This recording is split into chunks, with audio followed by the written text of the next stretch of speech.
En fait, la vie nous apprend souvent des leçons et lorsqu'on ne retient pas ces leçons-là, elle rapplique.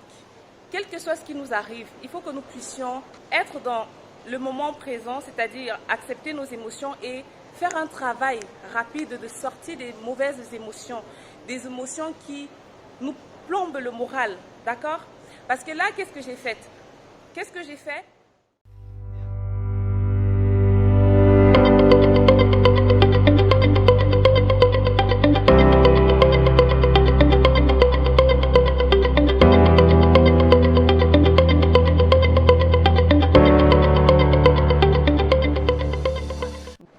Salut la team démotivée, j'espère que vous allez bien. Alors là, je suis à Paris, à la gare de Lyon. J'allais à la gare de Bercy, je me suis trompée. Donc j'ai tous mes bagages avec moi. Et je me suis trompée parce que j'étais dans la zone émotion. Émotion pourquoi? Parce que ce matin, j'ai réalisé une séance de travail avec un nouveau partenaire. Je vais vous mettre sa photo très bientôt dans les réseaux sociaux. Et on a réalisé des shootings photos. Pendant le shooting photo, quelque chose vraiment s'est passé. Mon téléphone, parce que généralement j'ai 2 téléphones, 2 ordinateurs et blablabla. Donc voilà, l'un de mes téléphones a été volé pendant la séance de shooting.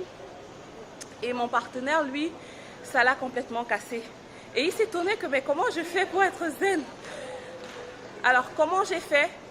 J'ai juste pratiqué le lâcher prise et être dans le moment présent. Et je me suis focalisée sur qu'est-ce que je peux faire par rapport au téléphone qui a été volé? Rien. Alors je lâche.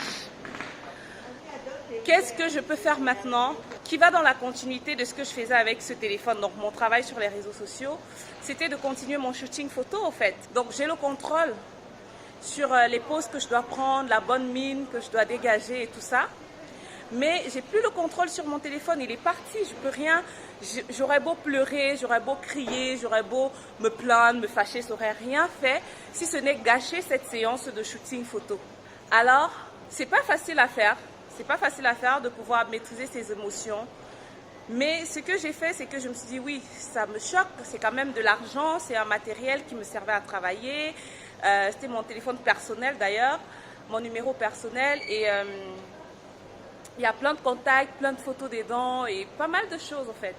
Et je me suis dit, en fait, la vie nous apprend souvent des leçons et lorsqu'on ne retient pas ces leçons-là, elle rapplique. Oui, parce que c'est pas la première fois que je perds un téléphone. Généralement, et comme toujours d'ailleurs, soit je les oublie, soit je les casse. Mais là, j'ai vraiment posé. Et comme on était tellement dans le flot du travail qu'on faisait, on n'a pas été vigilant. Je n'ai pas été vigilante parce que c'était ma responsabilité. Et voilà, c'est arrivé. Mais ce que je veux que vous reteniez de cette expérience, c'est que quel que soit ce qui nous arrive, il faut que nous puissions être dans le moment présent, c'est-à-dire accepter nos émotions et faire un travail rapide de sortie des mauvaises émotions, des émotions qui nous plombent le moral, d'accord? Parce que là, qu'est-ce que j'ai fait? Qu'est-ce que j'ai fait? Je me suis dit, ok, c'est parti. Alors, je me focalise sur le travail qui se passe maintenant, parce que c'est ça là qui va donner un sens à ce vol, à cette perte. Et lorsqu'on a fini la séance, c'est très bien passé d'ailleurs, je suis hyper satisfaite. J'ai pris la route, comme vous me voyez là avec mes sacs, hein. J'ai plein de sacs là. Et sur le chemin, j'ai failli me faire voler cette petite sacoche que vous voyez. À l'intérieur, c'est le micro et la caméra.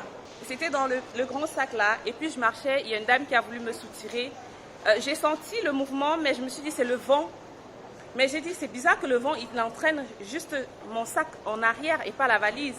Et j'ai fait ce petit mouvement là, latéral, et elle est descendue tranquille, une jeune femme, hein, dont je préfère taire la race d'origine. Mais je me suis dit waouh, très souvent on dit que ce sont les hommes qui sont manipulateurs, qui sont toxiques, qui sont voilà, espions, fémanes et tout, mais les femmes aussi. Et quand j'ai vu ça, je me suis rappelé ce que mon partenaire m'a dit, fais attention à toi, fais pas confiance aux gens, surveille bien tes affaires. Et je me suis dit, quelle journée! Quelle journée! Donc voilà, c'est tout simplement pour vous dire qu'on est très souvent confronté à des difficultés. On ne les raconte pas toujours sur les réseaux sociaux parce qu'on ne met que les photos des shootings, des vidéos où on est bien make-up, maquillé, sapé. Mais sachez qu'il y a toute une histoire derrière dont vous n'avez pas connaissance. Des difficultés dont vous ne pouvez même pas imaginer. Parce que là, regardez, j'ai tous mes valises avec moi, je suis toute seule. Mon partenaire, on s'est séparés, lui aussi, il avait ses affaires, il allait continuer son travail. Et physiquement, on en prend des charges. Psychologiquement, la fatigue du travail. Et quand il y a ces désagréments-là, qu'est-ce qu'on fait? On n'abandonne pas, on persévère. D'accord? Donc, ce que j'aimerais que vous retenez de cette vidéo, premièrement, c'est qu'il faut apprendre la gestion de ses émotions, se recentrer.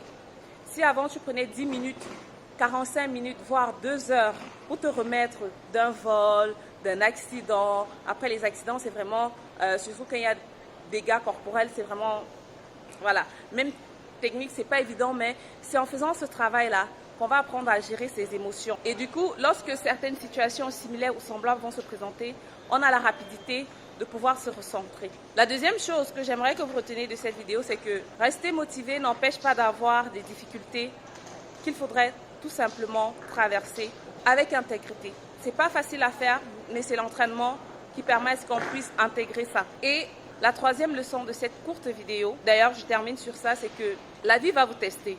Vous aurez toujours des obstacles devant vous qui viendront pour empiéter sur la joie du moment présent, la joie de ce que vous êtes en train de vivre ou alors vouloir casser votre projet d'une certaine façon ou d'une autre. Et nous sommes des humains, nous en traversons tous les jours. Tous les jours on vit ça en fait, mais on ne les met pas sur les réseaux sociaux. Donc ce qu'il faut retenir, c'est que malgré tout cela, il faut au contraire puiser la force dans ces situations, dans ces difficultés pour avancer. Et c'est ainsi qu'on persévère et puis on obtient tout simplement des résultats incroyables. Donc voilà, petite information pour vraiment terminer cette vidéo. Il y a la conférence du 10 octobre à Paris 2020. Donc là, comme ça, j'ai passé un week-end à Paris. C'était intense émotionnellement, dans tout le sens de la phrase, mais je suis contente parce que c'est un rêve qui est en train de se réaliser là. Ça va se passer le 10 octobre à Paris, donc quelques jours. Paris 9e, et ce jour-là, on va parler de la motivation intrinsèque, comment dépendre de soi-même pour s'inspirer, pour se motiver et voilà, traverser les challenges de la vie. Comment mettre ses peurs à son service, c'est-à-dire agir malgré la peur.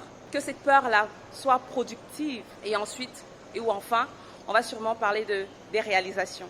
Des réalisations. Persévérer pour tout simplement donner vie à son rêve et vivre son rêve. Donc voilà, toutes les personnes qui vont venir ce soir-là, je vous jure qu'on va passer un bon moment. En tout cas, le lien pour la réservation du billet se trouve dans la description de cette vidéo. Retrouvez-moi également sur Instagram où il y aura des nouveaux posts. On va raffiner la page, ok?